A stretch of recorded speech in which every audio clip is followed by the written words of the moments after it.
Okay, today I'm going to be doing a review on this right there, the V3 from Mathews. This is the 27.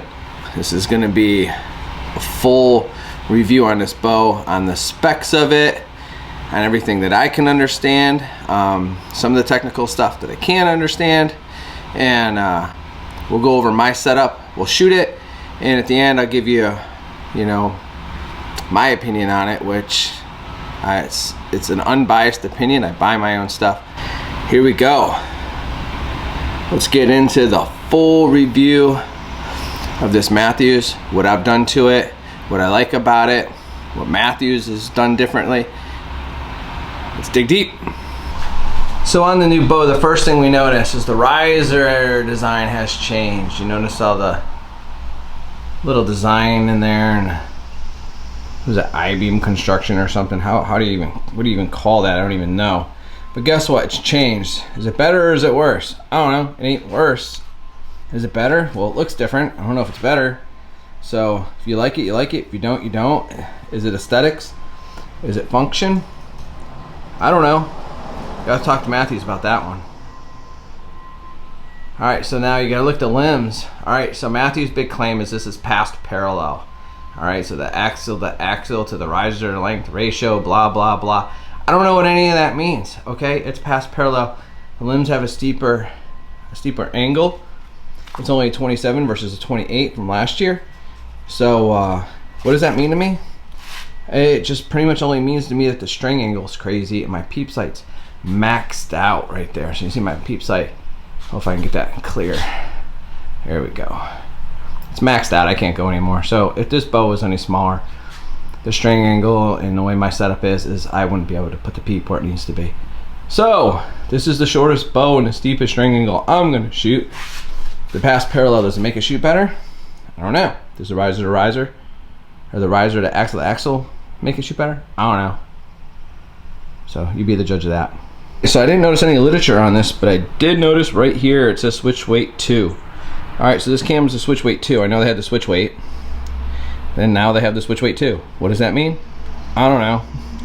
All I know is I can still take the mods, change the mods, I can change the percentage let off, I can change the draw length, and I can change the boat poundage weight. All that's awesome. I love it. It does feel like it's got a hump at the end of the draw, and it makes like a little noise when it hits the strings, when it really rolls over. That's what I noticed the most about it, but I also know it has a lot of energy. It stores a lot of energy, and it transfers a lot of it to the arrow. My arrows are hitting hard, so I like that, and that's what it means for me. Alright, here's what they got that they call the new center guard cable containment. Alright, so it's cable guard here. It's at an angle. They say it's right in the middle in between the cams now, so it's now offset and it helps your timing. Does it help my timing? I don't know. But you know what? The bow shoots great. So you're gonna hear a lot of I don't knows here. Well, you know what? I'm not a techie guy. I'm not gonna blow smoke up your ass, man. Like, a lot of this stuff is above any of us. Are we all like mechanical or like engineers, like mechanical engineers, and we're designing this stuff? No. So can I enter all these like stats into a CNC machine and cut it? No. So why bother talking about it? We'll just point it out. All right, I'm not gonna try to explain something that's completely over my head. All right, not a new thing, but something I absolutely love is the integrate rest. So here it is. I'm using it again. It's on my VXR. It was on my Vertex. I love it. I am absolutely a fan of this rest. I've never had a failure with it dropping. I've never had issues with it with timing once it's timed correctly. Always been reliable, always been accurate. So I never ever use the zebra strings. I don't like them. I've never liked them. From the Halon all the way up, they've always been horrible. Here's a pair of Gas Ghost strings. Alright, these are in the white with the buckskin. I absolutely love Gas Ghost strings. I had the camos, the Ghost camos on the VXR last year, and now I have the white and buckskin on the V3 this year. Alright, so I'm a big fan of Excel products, and I really like this quick detach system, quick release system, however they're calling it now. This is the Excel center lock front quick disconnect. I also have the tri-lock for the rear or side arm. All right, this is just kind of cool looking. So I bought it. It was stupid expensive. Was it worth it? Probably not. It's probably just aesthetics. I mean, it looks over-engineered. I think it is over-engineered. I don't think it stabilizes it any better than if you just tighten it down tight on a short bar like that, maybe on a long bar. But it looks cool, and it's got the center lock system too, so you don't have to worry about your stabilizer falling off. For stabilizer, I got the CBE, that's custom bow equipment. All right, this is the Torx stabilizer. This is an older one. They had the Doinker atom bomb dampener in the front, right behind the waist, the big rubber ball you see there. That thing's great at dampening. It definitely dampens well, and I love it. And they have their own proprietary like dampener on there now if you were to buy the kit. All right, so don't expect to see this one. There's gonna be more of a slimline one. Excel also makes a rubber dampener that you can put on any stabilizer, you know, so you can buy these things, you know, already equipped on a stabilizer, or you can add them again later. Now you can see here is the rear stabilizer bar. Same thing, just a little shorter. It also has the Doinker atom bomb. I actually love that dampener, so I've never felt the need to upgrade it. So I've been shooting these bars for probably 5 years now, 4 years at least, I think. It's been a while. I love them. The carbon matches. The carbon on the Mathews bow is great, so I leave it. I custom made this wrist strap, and I know a lot of people are getting away from wrist straps, but I just YouTubed some tutorial videos on how to do some paracord weaves, and I came up with this. All right, and also the leather in the front. It's called King Bowstring. It's something I got off eBay. They're made in Pakistan or something like that. Istanbul, something, you know, over across the ocean somewhere. It took forever to get it. High quality product. I absolutely love it. The leather is great. It's super thick, and I'm pretty sure it'll last forever. As I said previously, I love Excel products. So of course, when the new landslide sight came out, I had to have it. I had the AccuTouch on here previously, and I had the AccuStat 3-pin scope in it. That'll be going on here eventually once I get an extra block. And the great thing about this sight is I can change the scopes with ease with the removable scope system. You just turn that little knob right there, and off the scope comes, and then I can put the 3-pin on there. And I can go back and forth and just with ease and not have to worry about it. They're dead on. You take one off, pull one on, you don't have to recite again. They're right where you left them. So that's gonna be great. I can switch back and forth between my single pin and my triple pin. This sight is incredible. I have a whole review on this sight on my Whitetail Impaler page, just on this sight, the setup, the unboxing, the shooting it. So if you want to see more about this sight, check that out. And I forgot to add that when I put the sight on, I didn't use the stock bow mount, the clamp that clamps the sight to the riser. I used this one that I bought additionally. This one came directly from Excel. I bought it on their webpage, and this is off of the Achieve sight. All right, the higher end Achieve sights have this. It has a clamp with a little ball locking system. Well, not even a ball locking system. The ball doesn't lock. It's just kind of like ratchets. If you bear with the shakiness of the camera, I'll demonstrate. All right, so if you let loose this clamp, it pushes in on this little piece here. You can see in there, you can kind of see it move a little bit. All right, it's gonna ratchet. It's gonna kind of, you'll hear it lock. It finds the divots for you, so you don't have to look at the lines. So you can just do it blindly. I usually do the second to the last one, right there. So you can see there's the last one. There's that one right there, and then I just tighten it down, and that clamps it down really tight. I love it. I definitely think that that's an upgrade from the mount that comes with the sight. So as you can tell, my bow is covered in First Light Spectre, and the quiver is covered in Realtree. This is from my Vertex, and it's carried over to this bow. I think they work well together. No need to go out and spend the additional money on a new quiver just to color match, at least not in my opinion. One thing to notice is the rubber dampener here. Not only have I changed it to red from black, but it's tiny. It's itty bitty. It's the nano. Does it make a difference? I don't know. This bow still feels dead in my hand, so it still works, and you know it's doing its job. The only difference it makes is it's a lot harder now to find the dampeners because everyone has the bigger ones. Now these littler ones at the time of my purchase were more difficult to find, but I'm sure as time goes by they'll be easier to find. So as far as arrows, when am I shooting? I am shooting the Black Eagle Carnivores. All right, you can see that I'm shooting to the 350s by .001, so these are the tightest tolerance group. You can get the .003s for I think $20 cheaper a dozen for bare shafts. And you'll see that I have the custom fletching on here. I have the tiger sharks on here. I have, you know, my cock feathers green tiger shark, and my hen feathers are white tiger sharks, and just a stock knock. I will put a lighted knock on these. I'm thinking about going with the Glory Knocks this year. Alright, so hopefully the Glory Knocks will work great for the videos coming up this year. Alright, the carnivores. Oh, and one more thing. Almost forgot. Brass inserts.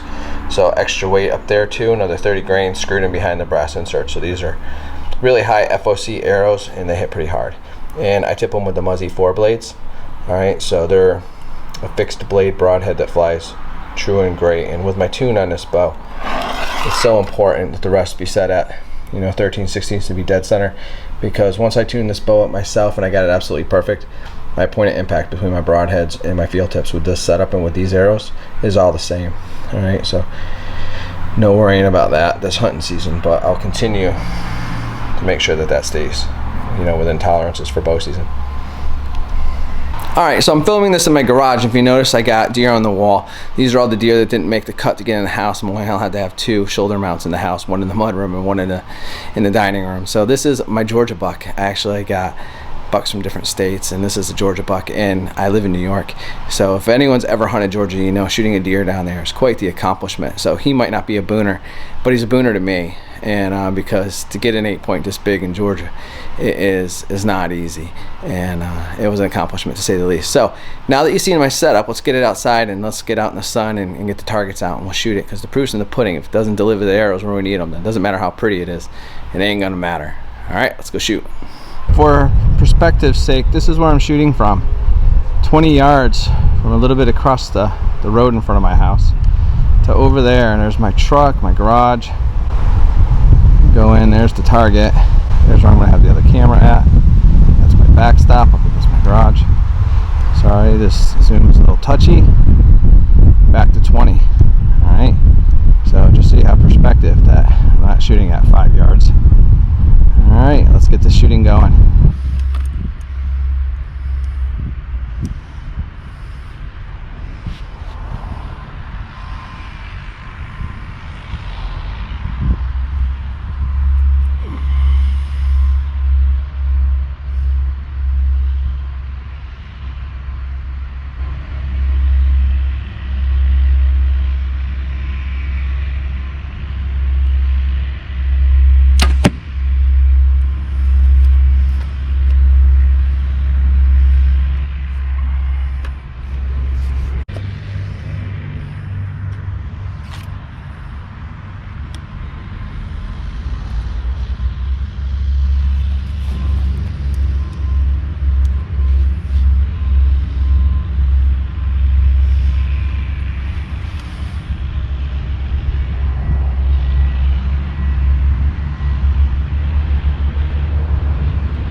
So the group is done. 4 arrows.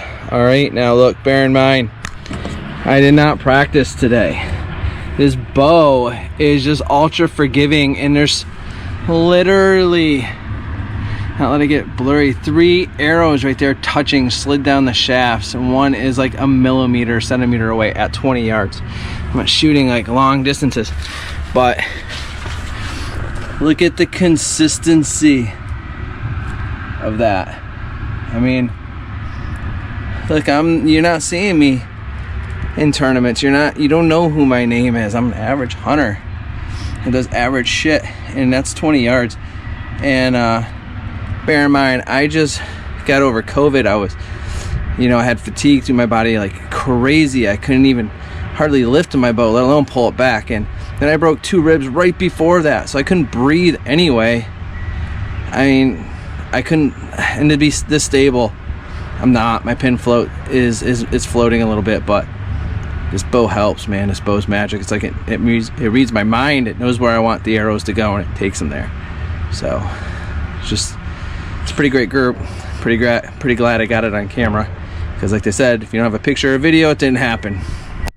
All right, I just got done shooting the V3. It's hot. 4 arrows is all you get. It's like 90 degrees here in New York. So here we go. Another little shot. The V3. Who out there is a fan of this new First Light Spectra? I actually think it's pretty cool. So, does the center guard cable system work? I don't know. Does the switch weight cam, now being switch weight cam 2, make a difference? I don't know. Does the riser length and the riser insert design and the length to axle to the past parallel matter? I don't know. Looks cool though, don't it? I don't know. I don't know all these technical answers. I can't answer you. What I can show you my group, and that group is incredibly tight, and I don't practice a lot. I don't have time to be out there shooting constantly, but I do shoot when I can shoot. And I'm telling you, this bow puts the arrows where you need them. The proof's in the pudding. You've seen the video. Enough said. The bow is amazing. All right, so I absolutely love my setup. I love my site. Check out my other videos. Like and subscribe. I hope you like the V3. My opinion, get it. You can trust it. You can absolutely trust it. When you got that big booner in front of you, you got a spike horn in front of you, or you just got a doe that's going to be dinner, it's going to feed your family, you can trust it on that shot. So definitely get the bow. I hope you like it. Good luck this archery season, and I hope your arrows fly straight.